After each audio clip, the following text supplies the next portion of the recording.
footage is for this spacewalk then.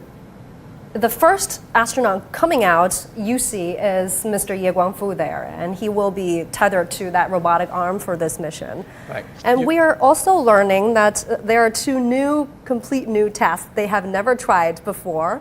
The first one is to try another different operation spot. They used to be tethered on that robotic arm and work from there, right? And this time they will try to install that foot restraint onto the surface of the space station. I mean, how difficult is that? I mean, it's never been tried before, so that's, I guess it's difficult. But it's just one of those things, if you have time, if you have the chance, you want to test out. You want to be able to work as flexibly as possible because things happen on the space station. For example, the International Space Station, just a few months ago, there was a hole discovered in one of the capsules in the Russian section. And an astronaut had to go out and use a knife to attack the space station, really slash it open and tear away all the insulations and find the hole on the outside.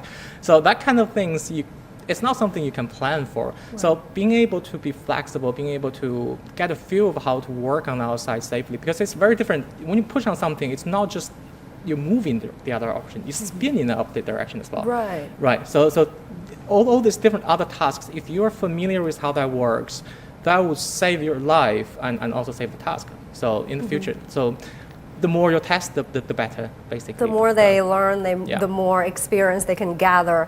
And another task they will try this time is to move an object into a position without the use of the robotic arm, just them to themselves, relying on the help from each other.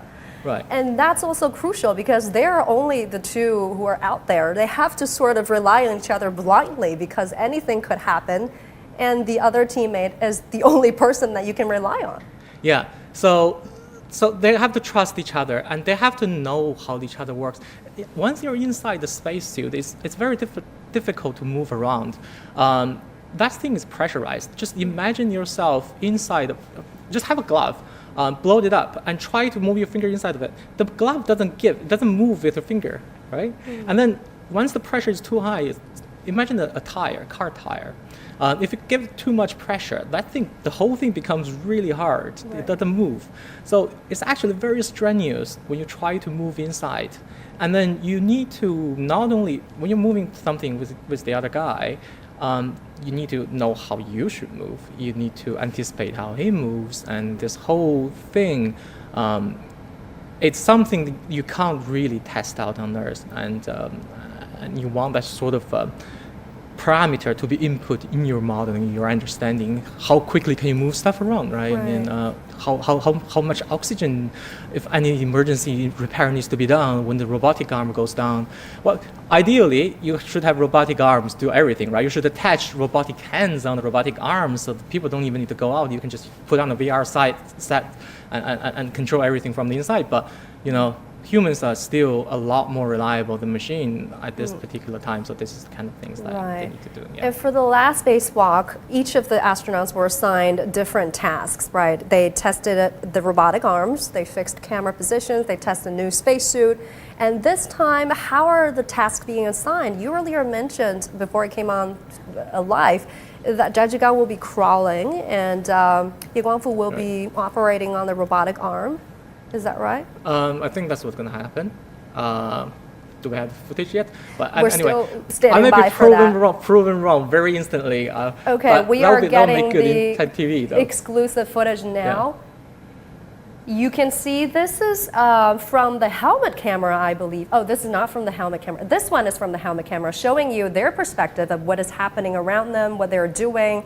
That orange rope you just saw was the safety tether, right? In space, you have to be tethered all the time to prevent from drifting away.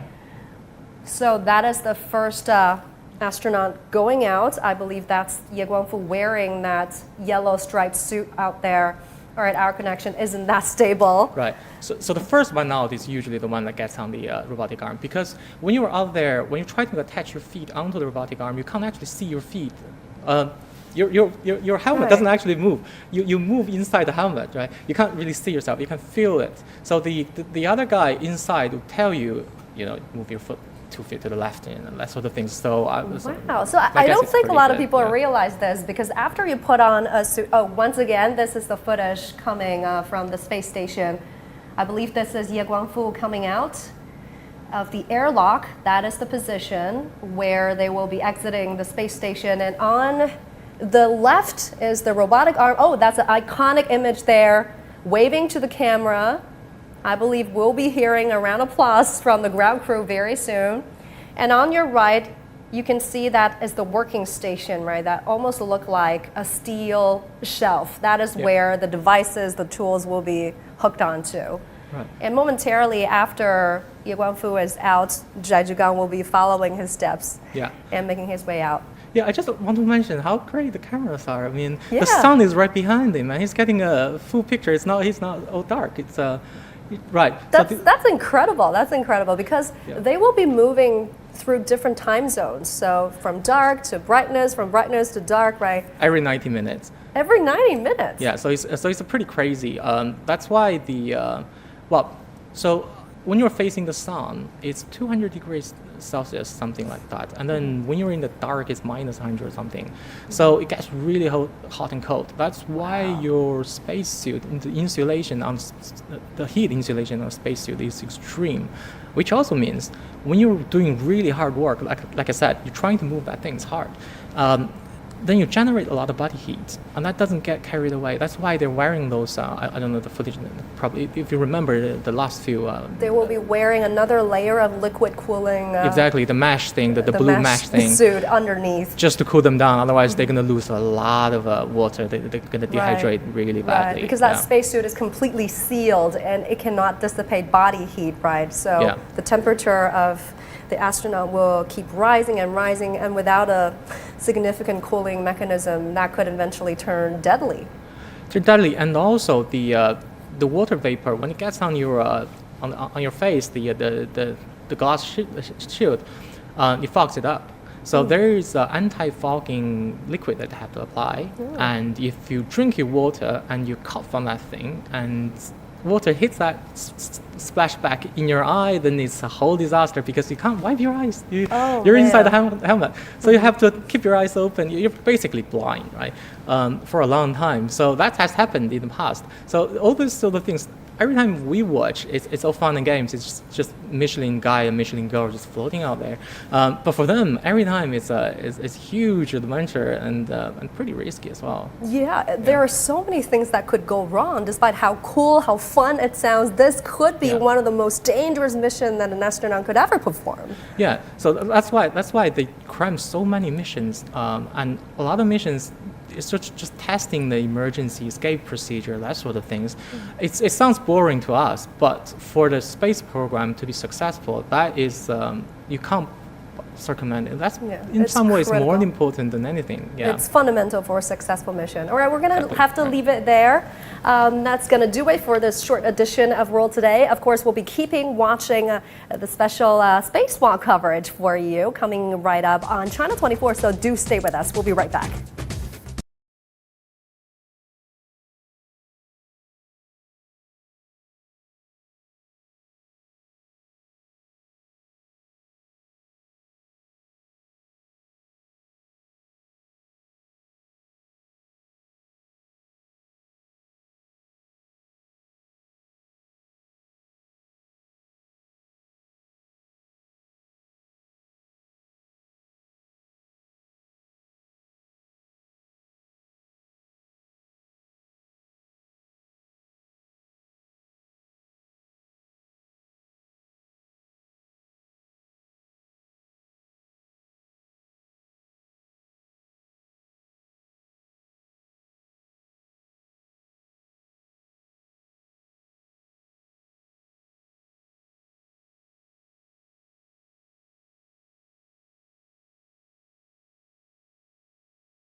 We'll be taking a close look at the mission today in our show, and I'm joined in the studio by Professor Zhang Fan. He's an associate professor in the Department of Astronomy at Beijing Normal University. Professor Zhang will share with us insights into China's space endeavors later, but first let's see what the second spacewalk about.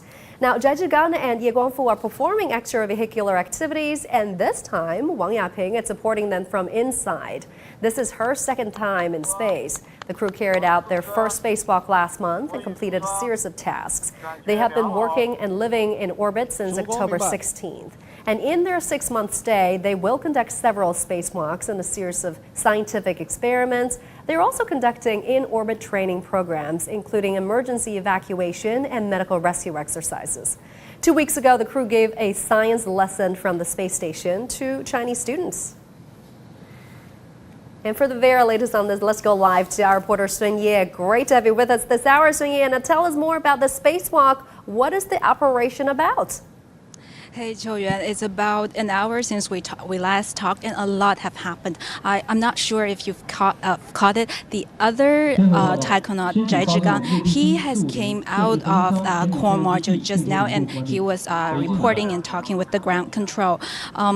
They were just saying how beautiful the camera have caught up the image of the space. But let's back up a little. So the two taikonauts are both out, and when the two came out, both had said that now famous mantra, "I am out, I feel fine." And after both came out, they all had a hard-earned 15-minute break before the operation resumed just now. So that break is really necessary because they have a long night ahead. We have both come to be quite familiar with the spacewalk timeline for Chinese taikonauts. It will be around 7 or 8 hours long, and they're going to be doing some hard, arduous work. And this time, there are some tasks that we've come to be familiar with too. In the first place, they will be lifting a panoramic camera, and they're going to also install a key component for China's mighty robotic arm. Okay. So I hope you got it too. Just now, taikonaut Jiagong made a joke. I'll try to tell you later about it. But again, back to what they were doing this time. They are going to install a key component for China's mighty robotic arm. They are also going to crawl on the surface of Tianhe core module as they've done before, and some other routine work. But what's different this time is that they are going to be fine-tuning their movements. They are going to be much more precise than before, as also the improvement for previous spacewalking experiences. And they're also going to test out on a collaboration kind of experiment for the taikonauts. So a long night ahead, and we will keep you posted. Chouyuan. The beautiful view we've got there, the panoramic view, right, showing you the blue planet underneath, just breathtaking. So yeah. Now, the China Space Station is one of the country's most challenging and sophisticated space endeavors, right? What role will it play when it's completed? Right. That's a huge question, but we do know, we have come to be calling the space station that is still taking shape China's home in space, their space home. And this is going to be a permanent station for China for at least the next 10 years. And China's space station, it is confirmed to be complete. The whole construction will be completed in 2022. So we have a lot to be looking forward to the next year. Chouyuan. Thank you very much, Sun Ye, joining us live there in Beijing. And for more insights and perspectives, let me bring in my guest, Professor Zhang Fan. He's an associate professor in the Department of Astronomy at Beijing Normal University. Thank you so much for joining us. So as Sun Ye just mentioned, 3 major tasks for this spacewalk. First one, lifting up one of the cameras, panoramic cameras. They did it before with camera A, camera D. I believe they're lifting up camera C this time. We've got 4 panoramic camera installed outside the core module, I believe.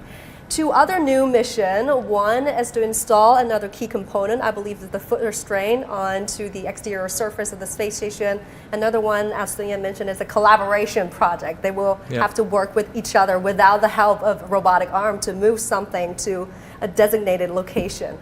how significant is this spacewalk? I mean, all the engineers, they always say that this spacewalk is setting the stage for the next one and for the next important task.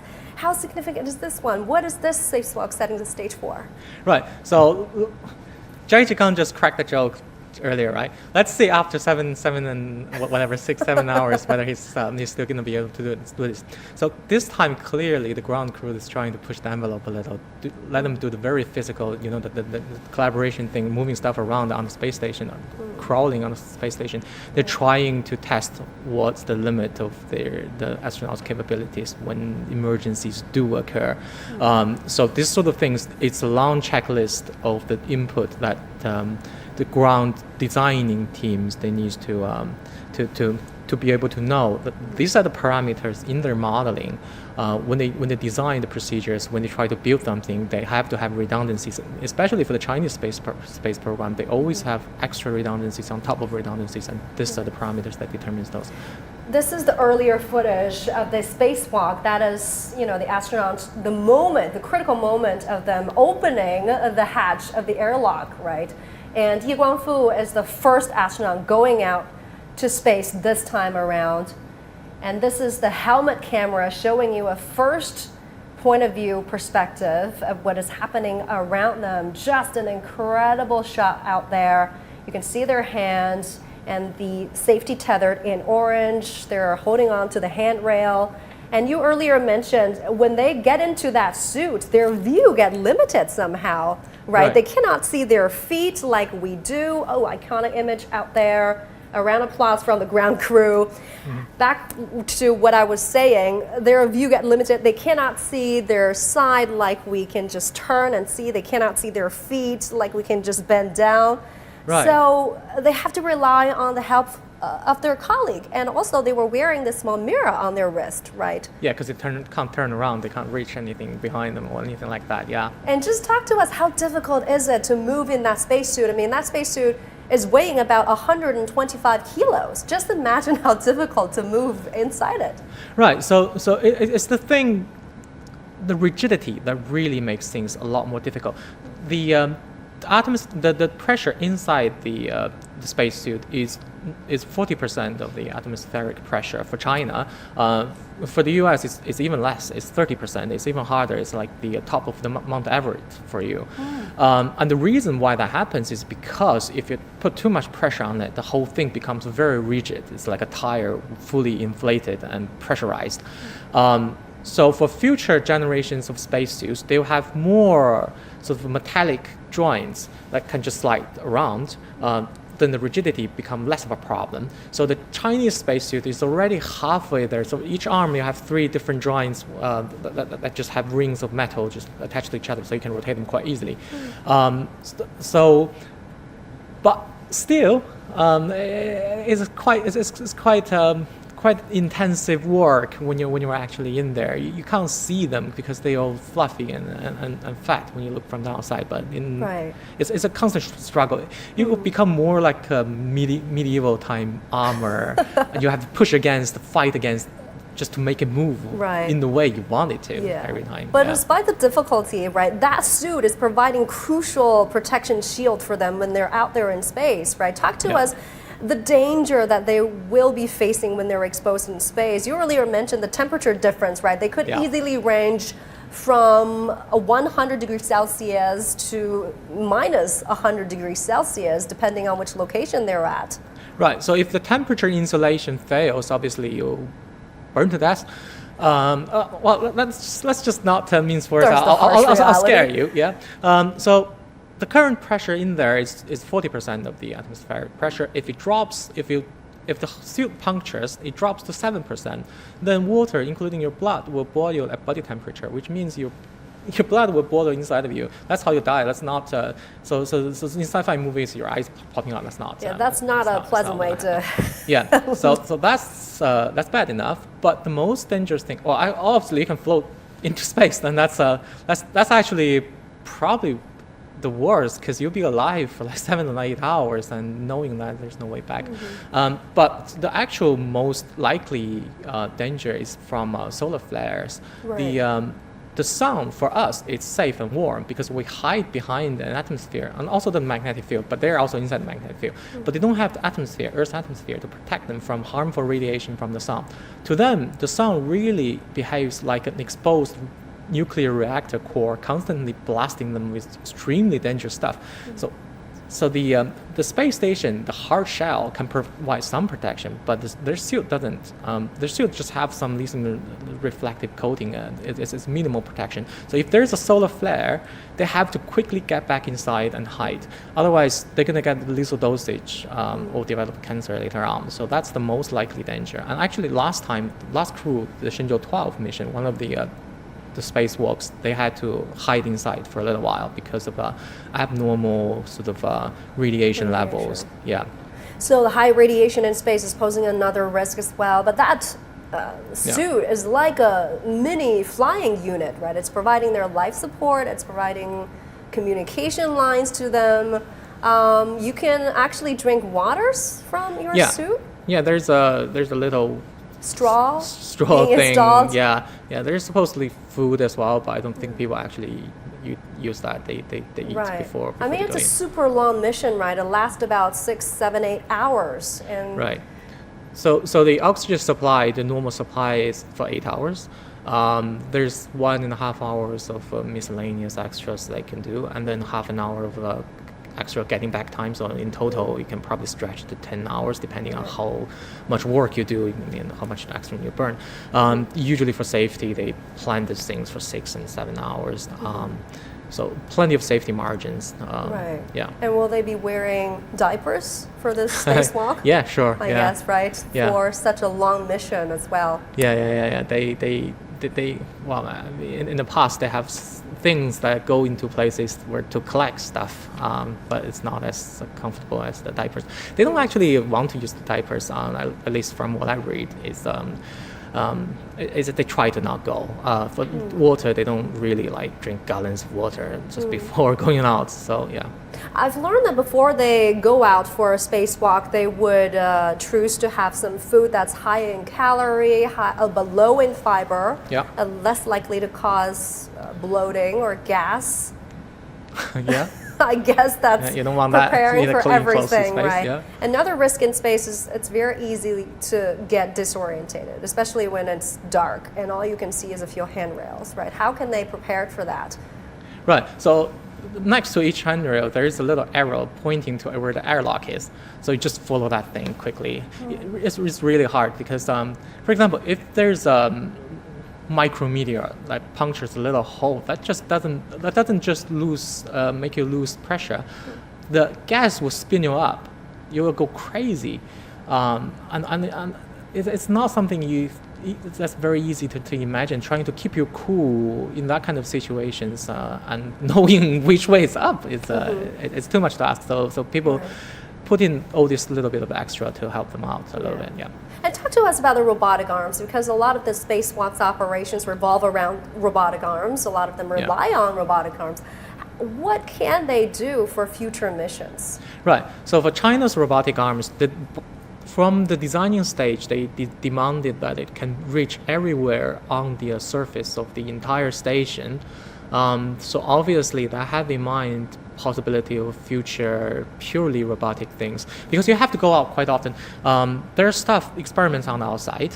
All right, I think we're getting that exclusive footage now for the spacewalk. This is the panoramic view. This is the view of the airlock. That is the entrance where the astronauts will be using to get out of the space station. This is Wang Yaping staying inside the core module, right? She will be staying inside to assist this mission, and the 2 astronauts are inside the airlock now. Looks like they've all suited up. This is from earlier, a short while ago, just before they embark on that spacewalk. And that's the flight control. And of course, this is a collaboration between ground crew, flight crew, cabin members inside the vehicle, outside the vehicle. All right, this is a shot of what's inside the airlock right before the 2 astronauts make their way out of the space station. They're wearing different colors of spacesuits as well, if you pay particular attention to it. I think there's a red stripe suit. Well, this is the helmet camera showing you their hand. That's the mirror on the wrist I was talking about. This is right in front of the hatch. 开始大流量冲洗完毕。 Okay, so this is some of the 不 preparation 动抬手 procedure 柄 before 放到 they 大 go 流量 out. 冲洗，同时计时，两边灯亮。 I believe Zhai Zhigang is in the right, on your right in that red striped suit, and Ye Guangfu is in that yellow striped suit. 安装绞线构型开始。 There is a critical step before going out for spacewalk. It's called breathing pure oxygen and purging the nitrogen from your blood, right? Talk to us about it. That's to prevent something called decompression sickness. As I said earlier, to make it movable, the inside pressure is only 40% of the atmospheric pressure. So to get from the usual inside of the station 1 bar to 0.4 bar, you drop the pressure. It's like scuba diving resurfacing. So you don't want to do that too fast. Otherwise, the nitrogen dissolved in your blood becomes air bubbles that Whoa, block the there we arteries. have it. The door Yeah. is now open. You can see space out there. And that is Ye Guangfu preparing to go out of the airlock. And that's the handle, assistant handle, helping him to open the door. Remember, back in 2008 for the Shenzhou-13 mission, they don't have that handle. And Zhai Zhigang actually had a very hard time opening that door because of the pressure difference, right? Yeah, there's a little bit of residual air pressure inside, and they underestimated how much he can actually pull with a spacesuit on. Yeah, and now they've made improvements. So Ye Guangfu is coming out of that airlock while Zhai Zhigang is waiting in line. Ye Guangfu will be stepping onto that robotic arm. Now in front of him, you can see that white structure there. That's the end of the robotic arm. And behind him, or on your right, is the working station. He is waving to the camera with the sun shining through. A breathtaking image there, incredible. And he's saying, I'm out, I feel fine. And ground crew is saying, copy that. We can hear a round of applause from the ground crew, a celebratory moment, critical step as well. Now he is floating, but he is tethered to that handrail. And like we mentioned earlier, while in space, everything needs to be tethered all the time, right? The tools, Yeah. devices, the astronauts. Yeah, you don't want to float off. In the American version of the spacesuit, they have a little compressed gas to help you get back. But as I said earlier, once you push the gas out, it really makes you spin. So how much of that is actually useful? Right. That's Fortunately, that has questionable. never been tested. I don't think people really want to test it. And earlier we see that Ye Guangfu was holding some kind of devices, probably the foot restraint, because when working in weightlessness, it works better if your foot is being put into a foot restraint, just like skiing or snowboarding. Right. So every time they come out to conduct spacewalk or operations, they will bring that foot restraint with them. And let's see this time what they will do with that foot restraint, because for the last spacewalk, they actually installed the foot restraint onto the end of the robotic arm, and Zhai Zhigang was tethered to that robotic arm using that foot restraint. And this is a screwdriver, I believe. Yeah. What? Yeah. Every time they will bring several devices, tools with 北 them. 京机械臂运动至上臂点，指令发出。机械臂运动开始。 Okay, that's the command from ground crew saying that the robotic arm will be getting into position. And this time will be Ye Guangfu tethered to that robotic arm, and Zhai Zhigang will be crawling. Right. The last spacewalk, it was Zhai Zhigang who was tethered to that robotic arm. There you go. He stepped on that foot restraint. And it's very difficult to step on it, actually, because you cannot see that clearly. He cannot even see his foot, so he's gonna have to rely on some help from his partner out there, pointing some Right. directions. But on the other hand, they train so much on Earth. That's like, true. It's second nature. That's true. Yeah. They've trained thousands of hours for that. 动3， He 请 is 确认 unhooking from the 安全 space 带 station 与 and hook 舱 on 体之间 to 进 that 入连接，舱外 working 操作 station. 台转至身体左侧，完毕。Yeah, these are not only very brave people, they're very patient people as well.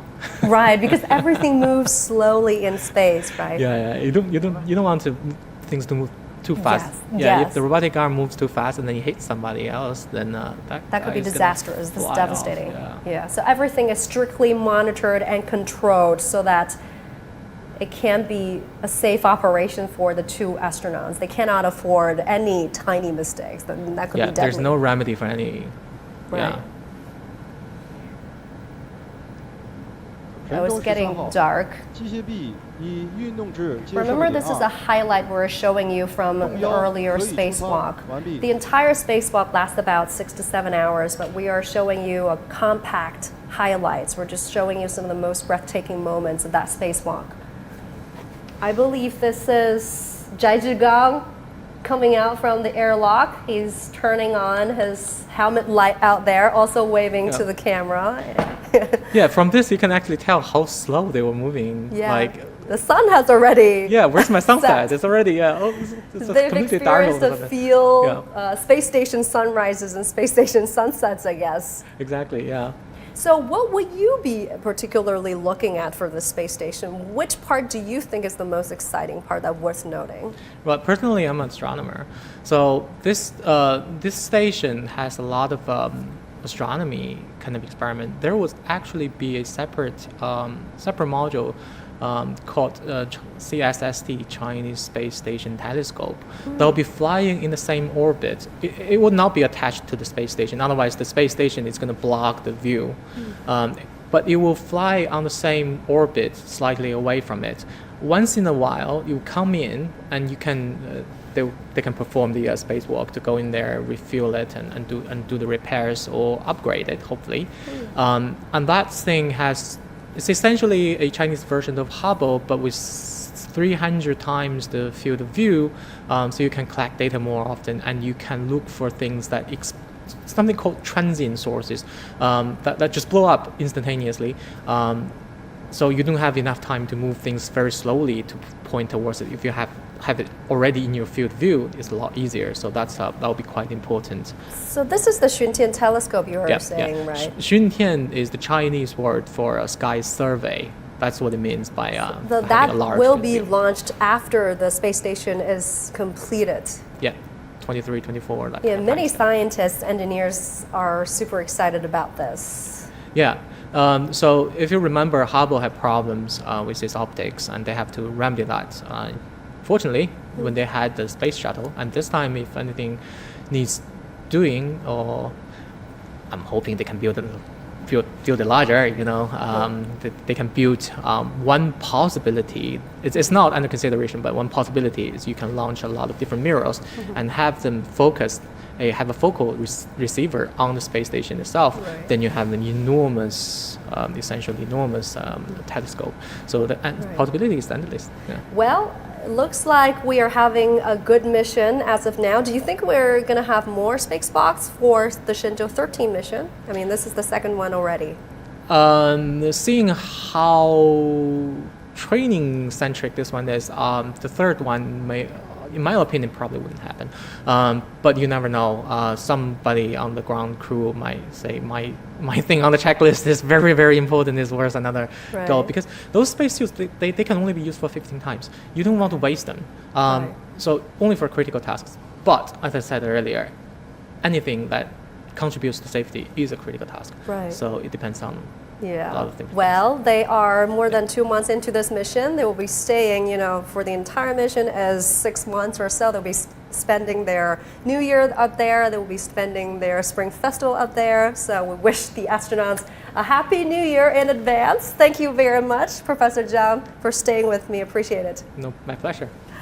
Now, the Chinese mainland reported 158 new locally transmitted COVID-19 cases on Saturday. 150